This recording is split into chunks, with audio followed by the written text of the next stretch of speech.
Nagbabalik na naman yung Vloggers Pod Control. And for today's video, today is May 1, 2026. Ang bilis ng panahon, guys. May 1 na, malapit na magkalahati ang 2026. So, ayan, today's video, today's ganap ay nag-grocery kami, guys. After duty, diretso sa grocery. So, ayun, tingnan natin yung mga hinol natin for today's video.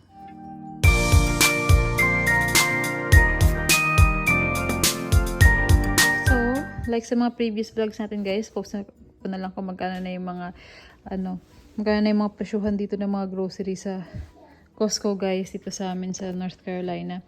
So ito, bumili kami ng 2 bigas. Meron pa kami natira pero para may reserve lang kami, 2 25 pounds na jasmine rice.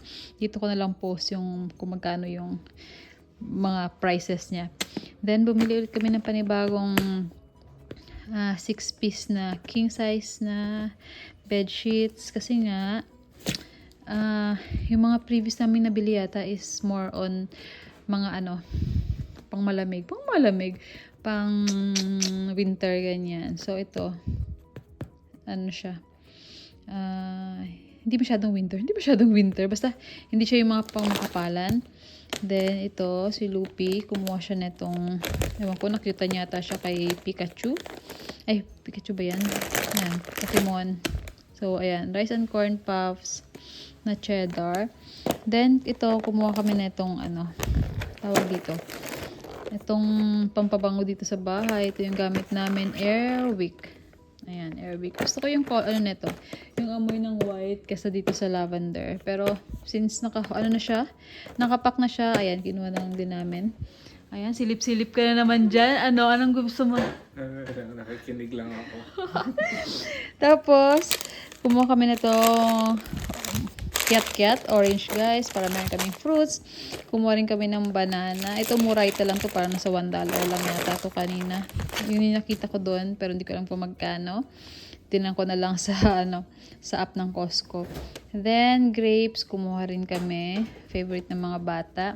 Then itong organic milk, si Lupi mahilig siya sa milk, si ate hindi masyado, pero dahil ito, nakapabili kami ng marami, sabi namin kay ate baon-baon din siya neto sa school para maging healthy naman yung mga bones. And then, kumuha kami ng kamatis. Ayan. In fairness dun, kahit paano ito maganda yung klase ng kamatis nila ngayon, guys. Kasi nung mga nakaraan, or yung iba dun kanina, medyo bulok na. At ito, kailangan mo talagang ipiliin. Kasi nga, like ito, bulk siya. So, dapat mong piliin kung yung mga fruits na kinukuha mo dun. Kasi may iba minsan bulok na. So, ayun, baka mahawa yung iba, ganyan. Then, kumuha rin kami ng mais. Parang namimiss ko nilagang mais. So, baka pwede to. Yan, mag-try ko nilagang mais, guys. Para maging healthy naman ang merienda namin paminsan-minsan. Hindi puro chips. Si ate, kumuha siya netong extra na bubble gum yata yan. So, sobrang dami. Yan po. Pang whole month na yata niya tong ayan full month na niya yatang supply ng bubble gum niya. 18 packs. Creamer. Ayan, kumuha rin kami ng creamer. Meron pa kami extra creamer pero para lang may reserve kami. Tapos, Gain, yung sabon namin. Ito sabi ni Daddy, gusto niya daw yung amoy na itong Gain. So, simula ngayon, ito na yung magiging amoy ng ito na yung magiging sabon namin since nagustuhan niya. Kumuha rin kami na itong Starbucks na Pike Place, Rose. Ito na yung mga coffee namin dun sa Keurig namin. And then, 72 na siya, guys. Then, syempre, ang itlog namin, medyo matako kami sa itlog. Mabilis sa amin maubos to. So, ito, cage-free, grade A, large, 5 dozen na eggs na siya. Then, ito, padala ko kayo mudang sa Pilipinas. Peanut butter pretzels. Hindi ko alam kung anong lasa niyan. Hindi ko pa na-try, pero idagdag ko na rin to sa box. Konti na lang kasi yung puno na actually yung box, pero pwede pang maisiksik. So, ayan. At saka t-shirt niya. Then, yung shampoo, ito, para sa amin ni Daddy. Tapos, itong conditioner kay Ate Baleng. Meron pa kasi kami natirang conditioner doon. So, ito para kay Ate Baleng. Sabi niya, konti na lang din yung kanya. Itong hair, skin, nails, gummies. Padala din to sa Pilipinas. Para kay bakla kasi ma-art siya. Kailangan niya daw ng mga ganyan. Then, si Ate Baleng. Ay, si Ate Baleng. Si Daddy. Ayan, gusto niya yung mga virgin coconut oil. Virgin olive oil pala. I mean, olive oil ang gusto niya para sa luto-luto daw niya. So, ayan, kumuha siya ng La Española. Marami dong olive oil pero ewan ko bakit yan yung napili niya. Hindi pa tayo dito sa mga meats na binili namin, guys. Diretso na to dun sa ref. Kaya dito ko na tinambak. Ayan. So, ito, syempre, yung shrimp tempura na favorite ni ate. Kumuha ulit tayo ng Wild Alaskan Salmon Season Grill kasi yan yung mga mabibilis lutuin kapag medyo tamad tayo tsaka medyo pagod tayo, guys. Air fryer na lang. Ito para sa mga bata, pang ulam-ulam nila to, sa mga baon-baon nila. Favorite ni ate, Just Bare na chicken breast chunks. Air fry lang din yan. Then bumili ulit tayo netong shrimp. Yan, dati ano lang to nasa $20 lang yata yan. Or nasa 18, parang ganyan. So, nagmahal na siya. Nasa $23.99 na siya. Nagmahal na rin talaga yung mga, dito. Mga presyuhan, mga binibenta. Then, Tyson Crispy Chicken Strips. Ayan, isa sa mga baon-baon din ng mga bata. Ayan. Tapos, itong Amerikano nilang tilapia dito, guys. Maputi yung tilapia nila dito. 14.47. Tapos ito, beef stew. Beef pang stew. Ang tapos, basta ganyan. Beef na hiniwa-hiwa, ganyan. And then, kumuha rin si daddy na tong bacon. Pang ano rin to. Ayan yung mga benta nila dito. Pang dalawahan na siya. Bacon, thick slice. Kirkland yung tawag dito? Kirkland yung brand. Then, itong chicken drumsticks. Ito, tingnan niyo, ang mura lang nito. 6 na piraso na to, guys, And, 6 na pack na siya. Nasa 8.65 lang siya. So, puro drumstick to. Ganito dito mas mura talaga yung mga chicken, ganyan. Meron din doon kanina. May nakita ako actually doon na parang drumstick din ba siya or thighs.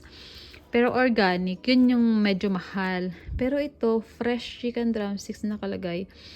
Yun yung mura. Tingnan mo, 8.65. Yung kanina, yung organic doon, parang nasa $24.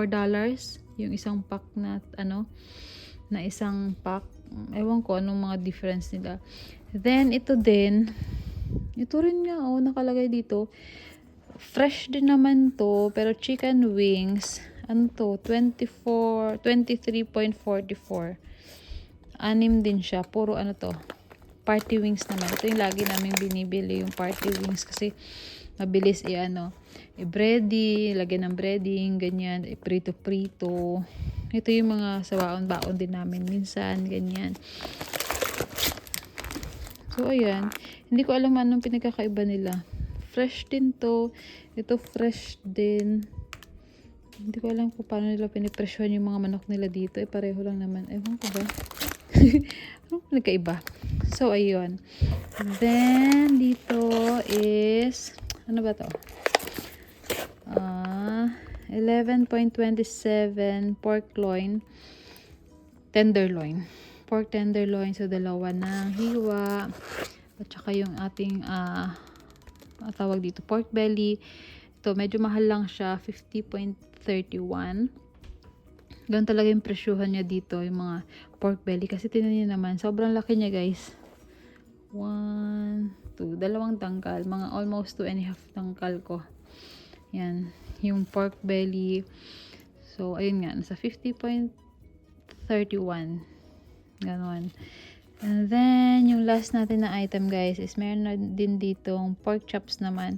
So, ang gusto namin sa pang pork chops ni daddy, yung hindi ganun kakapal. Yung sakto lang, yung manipis. Kasi nga, puro prito lang kami mostly kapag kapag morning sa breakfast ng mga bata para mabilis lang prito-prito, ganyan. So, ito yung mga pinipili naming mga cuts talaga, yung maninipis lang. Tsaka hindi rin kasi nauubos ng mga bata pag mga kapal, parang sabi nga ni daddy parang lasang papel daw kapag makapal na baboy yung kinakain mo. So, yun lang yung mga napamili namin ngayon sa Costco. Kasi yung mga binibenta nila ngayon dun guys, mostly na siya, pang summer, may mga swimsuit na, mga ganyan. And akala mo naman, yun, siguro in preparation for summer. Pero alam nyo ba, nasa 13 degrees na naman ngayon yung temp dito sa, dito sa amin. Nasa 13 degrees, minsan umaabot na naman siya ng single digit sa umaga, sa madaling araw. So, hopefully, mag-summer na kasi nakakamiss na rin yung mainit na hindi nila alamig, hindi nag-jacket, ganyan. Kasi dito, hindi mo alam kung kailan lalamig. Sa isang araw, minsan sa umaga mainit, pagdating ng gabi, malamig, ganyan. So, yun yung sinasabi nila dito sa North Carolina. Paiba-iba siya ng weather in a day, guys. So, lagi kang na-victim sa umaga. Minsan naman sa umaga, hindi ka magdadala ng jacket, pero pagka uwi mo, malamig naman. So, ayun lang. Marami na tayong chika, guys. Yun lang ang ginrocery namin. Inabot kami ng mga 500 din. Kulang-kulang 600, ganyan. So, yun lang. Dito na natapusin yung vlog na to. Thank you for watching this vlog. Thank you for watching this vlog. See you in our next vlog. Bye!